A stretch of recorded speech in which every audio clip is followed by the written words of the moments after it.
Hi, my name's Cindy Farr, and I'm the Incident Commander for the Missoula City County Health Department's COVID-19 response. Today's Thursday, June 18th, and this is my daily briefing. Today I'm going to talk about current case numbers in our county and state, as well as describe some safe environments and safe behaviors that we're seeing in our community as we're in phase 2 of reopening. And we'll also discuss when it's appropriate to wear a cloth face covering and how, or a mask, and when it's okay not to. So, as of this morning, we've identified 2 new positive COVID-19 cases in Missoula County. These new cases are under investigation. So far, the new cases this week were related to travel, were contacts to confirm cases, as well as we've seen some community spread. The cases and their known contacts are in quarantine and isolation, and they will continue to be monitored and supported by medical staff as needed. I also just want to remind everyone that if you are identified as a close contact to a positive case, one of our public health nurses will reach out and contact you. So to date, we've had 48 cumulative positive cases in Missoula County. 46 of those were identified by testing and 2 were epi-linked. We've had 40 recoveries and 1 death, and we have 7 active cases currently. The state is reporting a total of 655 cases, including 25 new cases confirmed this morning. In addition to the new cases in Missoula County, the new cases today are reported in Bighorn, Flathead, Gallatin, Yellowstone, Carbon, Fergus, Richland, Lake, and Valley counties. Some of these counties have been experiencing clusters of cases as well as travel-related and community spread cases, and some of these counties are starting to experience their first cases of COVID-19. The state is reporting 90 active cases across Montana, and we've had 20 deaths statewide. So first, I just want to let you all know that I will not be doing a daily briefing tomorrow as we have a press conference in the morning. So our numbers will be updated on our website as well as on the DPHHS website, and you'll hear from me again on Monday. So despite the recent rain, we know that we're about to heat up really quickly as we shift from spring to summer. And we know that summer in Missoula means that we get to do things like get outside more often, eat ice cream in the sun instead of under those cold gray skies, leisurely window shop downtown, sit by the river and watch stand-up paddleboards and boats go by, and generally just really enjoy a different pace to life for a couple of months.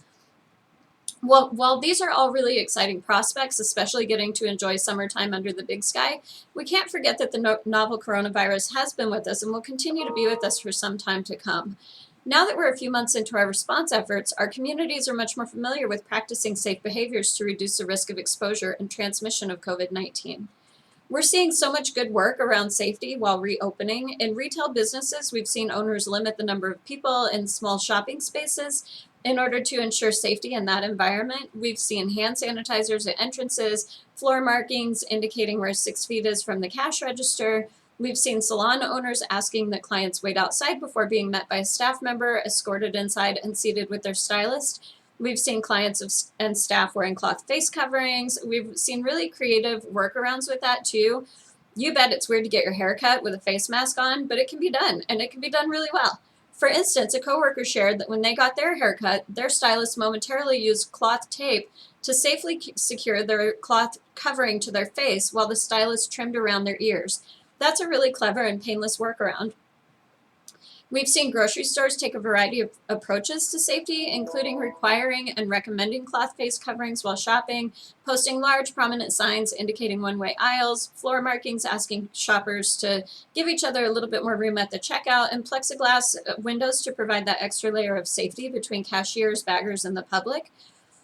We know that going to the doctor for a routine checkup also feels different than it used to. Face coverings are often required and patients wait outside instead of congregating in waiting rooms. Places of worship and assembly also feel different. People are encouraged to remain with their families or household members and keep physical space between different groups of people. Instead of a handshake, we see people saying hi or waving hello. These are just a few examples of the really safe practices that we've seen that we appreciate and we applaud. Creating safer environments helps all of us. And respecting the asks when we're in those environments is really of utmost importance. If we're already expressing our opinions through our spending, which is what we're doing when we choose where we shop, we can surely express gratitude back to those businesses and organizations by respecting the owners, staff, and the community members in those same spaces.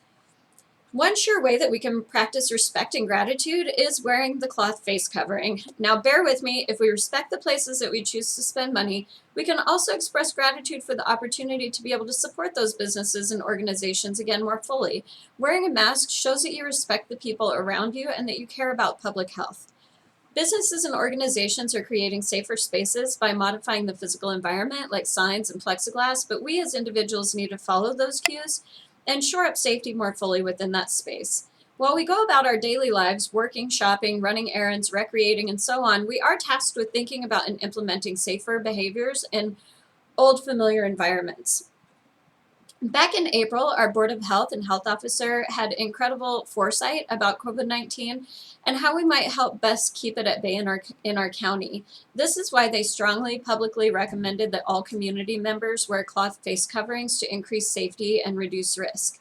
Remember that the cloth face covering, while it's on your face, is actually for everyone else around you. It's for local small business owners. It's for the vendors at the farmers market. It's for the clinician's safety, the safety of everyone else in the restaurant, the store, the office, the movie theater, and so on. One small mask can go a very long way towards creating a safer environment for everyone. We're moving into warmer months, and this means that those cloth face coverings are definitely weird to get used to. They might start feeling really uncomfortable again. I have a few tips for how to continue safely wearing those face coverings.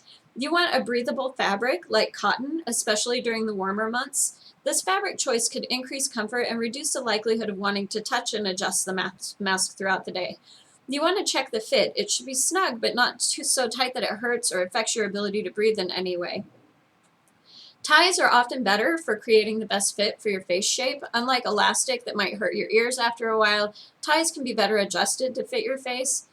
You don't want to wear a mask if it's damp or wet. We're having some really humid days with the rain, sun, rain mix. If there's more moisture in the air, then there's a chance that you'll feel more moisture around your face covering. So remind yourself to check in with yourself. Does this really feel comfortable? Can I adjust it to make it more comfortable while also covering my mouth and nose? Do I need to bring an extra cloth face covering with me so that I can swap them out if I need to? You just want to continually evaluate. If you're heading out of the house, think through where you're going to be and what will be expected of you at the places that you visit. Also, consider giving yourself a break from the cloth face covering or mask. Not every situation merits a cloth face covering. For instance, there's a difference between walking through a narrow office hallway where you would probably want a mask and meeting one-on-one with a peer or coworker in a large space with plenty of room to sit safely apart from each other while still working together. Even healthcare workers are encouraged to take breaks from face masks when it's safe to do so. For every 2 hours on, they try to take 15 minutes off to let their skin breathe a little bit better. So keep those things in mind that, anytime that you're going to be in really close proximity with other people, it's really important to wear those cloth face coverings. But give yourself a little bit of a break. If you're in a very large room and you can stay far, far away from people, then it's okay to remove those masks. And always just be respectful for the rules that other organizations are putting into place for you. So thank you for continuing to play your part in creating the safe environments across our county. If we want to go far, we need to go together. The more of us that are practicing the safer behaviors, the more protected we will all be. So that's it for my daily briefing for today. As always, you can subscribe to me on YouTube under my name, Cindy Farr. That's CindyFarr. Click that little notification bell so that you get notified when additional videos are uploaded. You can follow us on Facebook at the Missoula City County Health Department's Facebook page. We are posting for lots of jobs on the Facebook page, and it will direct you to where you can go to apply for those jobs. You can call 258-INFO for more information about COVID-19, or if you would like to schedule a test through our drive-through testing facility.